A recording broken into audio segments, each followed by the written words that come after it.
Hello my little sunshines, welcome back to the channel. If you've never been here before, hello, my name is Grace. I talk about self-care, wellness, routines, plant advice, and generally just share things that make me happy. So if that sounds like something that interests you, then make sure to subscribe.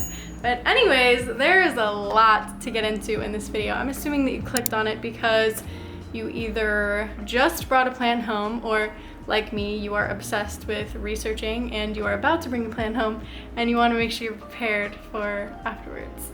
So there is a lot to get into. I'm excited. Let's go. First things first, when you bring a plant home, the first thing you're gonna want to do is check for pests and bugs. So ideally, you would have done this in the store before you bought the plant, or ideally the store wouldn't have sold you a plant that is infested and maybe you could bring it back, get your money back, whatever. Basically, what you're gonna look for is just like leaf damage and other kinds of like damage or the clear signs of a pest. So I'm gonna put up on the screen just a few things to kind of look out for to see if your plant is damaged via pests. And if you see any of these little buggies or any of these webs or signs of damage, then definitely make sure to treat your plant. I always kind of suggest to quarantine your plant for about 2 weeks when you get it anyways, or at least the second that you bring it home, spray it with insecticidal soap or neem oil. If you get any of these pests, you're just gonna wanna go through a bit of a treatment, which is essentially just spraying neem oil or insecticidal soap on the leaves every day for about 2 weeks. Then after that, I would say like once a week for a month or so. And then after that, I would just say at least once a month. But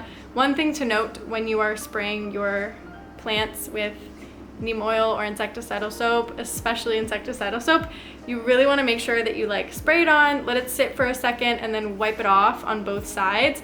That kind of just helps wipe the pests off. And also sometimes when these sprays get on your plant's leaves and direct sun hits it, it kind of burns the plant and leaves little like splotchy marks.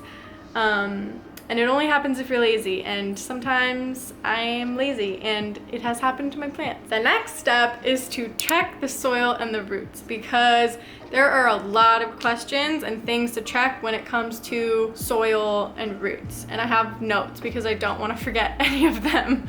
So, all right.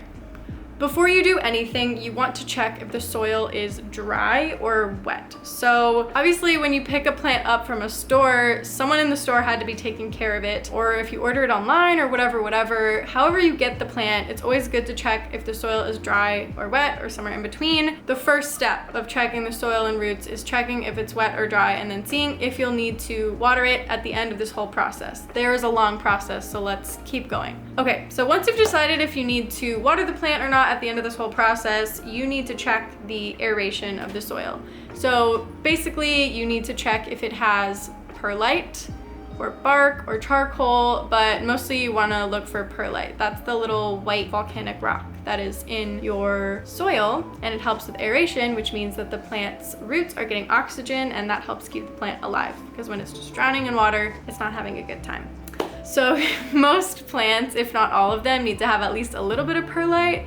Depending on which plant it is, you need more or less perlite. So if you're doing something like a succulent, that needs more perlite than say an African violet, which likes to have soil maybe on the more damp side in general. If the soil doesn't look so great, it's just like one solid material, or if it looks like it's just all dirt or all like peat moss or cocoa coir, I would say that it would be a great idea to repot it. My favorite brands of soil that are pretty much done for you, so you don't have to buy all the extra amendments, Fox Farm and Black Gold.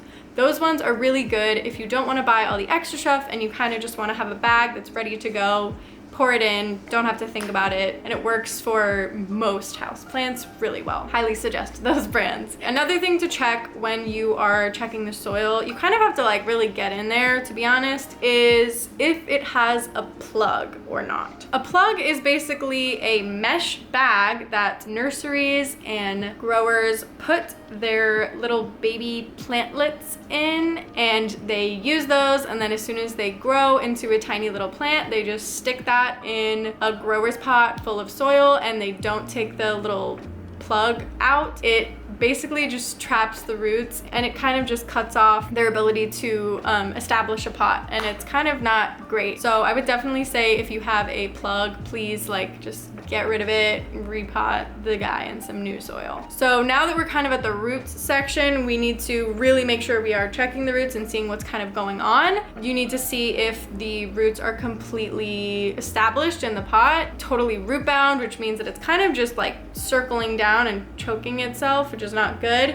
It's when there's roots all the way around the bottom. You can basically pull it out and you see roots like all over the bottom. Or you need to see if it's barely rooted, because that also sometimes unfortunately happens. Nurseries send plants and they are not very rooted, so you're either going to have to root that baby yourself in some water or whatever. I made a video on how to propagate plants, so you could definitely check that out if you need ways to propagate if you have been given a bad plant that has no roots. So basically, if you have too many roots or too little roots, you kind of have to decide on the size of the pot that it needs to be in. So if it has too many roots, I would say you want to repot into a pot that's 1 to 2 inches bigger than the pot that it's in right now.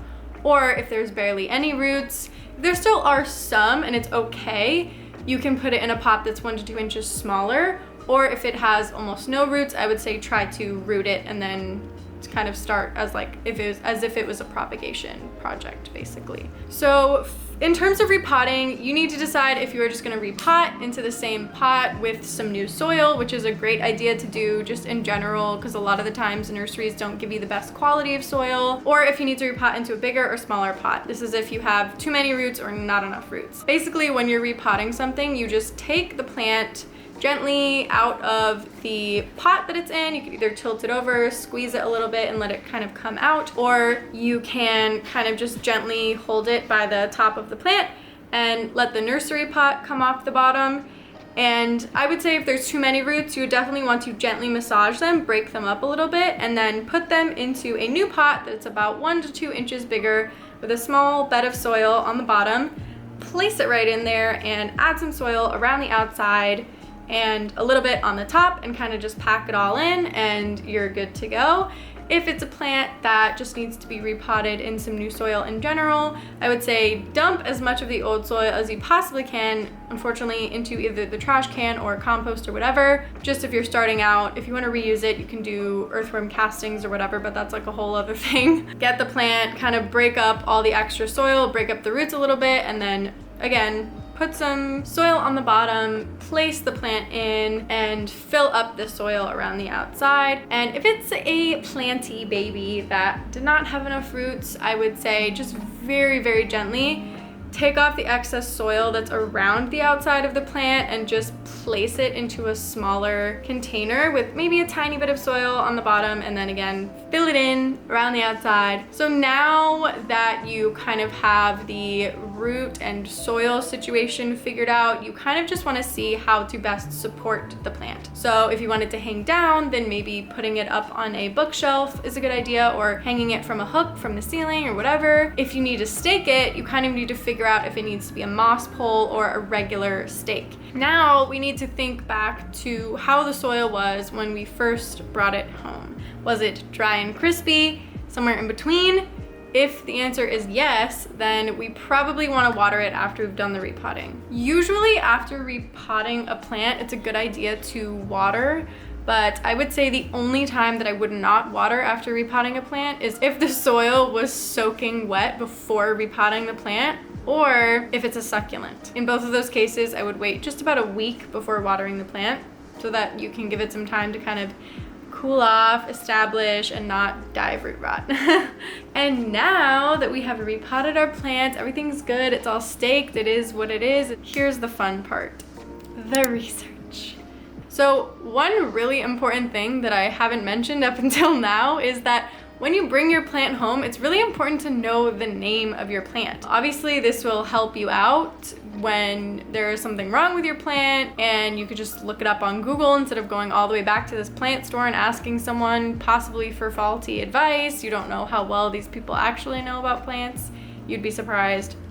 And then basically after you know the name of your plant, then you just have to do the research and find out what kind of conditions that your plant likes. So if on the off chance you didn't catch the name of your plant, you didn't ask, or you just forgot what they told you, then the best thing that you can do is either ask a friend that knows about plants.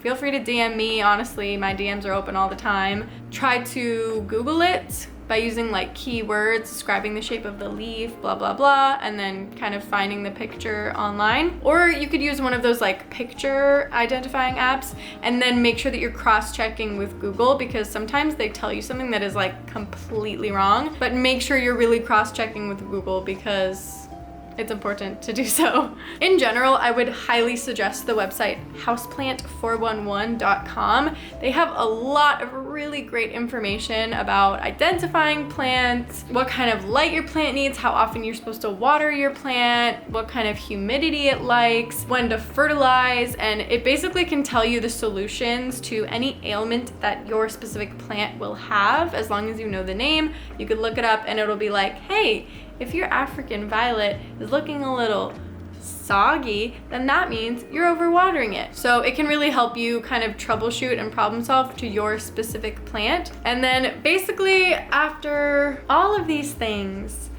the only thing that you have to do is really listen to your plant. I know it sounds silly, but your plants really do tell you what's going on with them. And if there's something wrong, your plant will let you know, as silly as that sounds. If it's thirsty, it'll wilt. If it's not getting enough humidity, the edges will get crispy, stuff like that. Just so you know, the most common way to kill your plants is overwatering. And I have a whole video on things to know before you get houseplants. But in general, if you want some quick pointer tips on like how to care for houseplants and kind of like the quick things that I wish that I knew before I got houseplants in terms of light, watering, blah, blah, blah, definitely check out the video that I made, and it will kind of just tell you all the things that you need to make sure that you know about your plant in order to really take care of it well. And basically that's all the knowledge that I have to give for you this time. I hope that this video was helpful to you guys, and I am so excited to continue to make more houseplant videos because it is something that I care so much about, and I love sharing my love of houseplants with all of you. So if you have any more questions, please feel free to DM me on Instagram or ask the questions in the comments or whatever. And please like this video if you enjoyed, if you want more videos like this. So that's basically all that I have to share this week. So I will see you guys in the next video. Bye.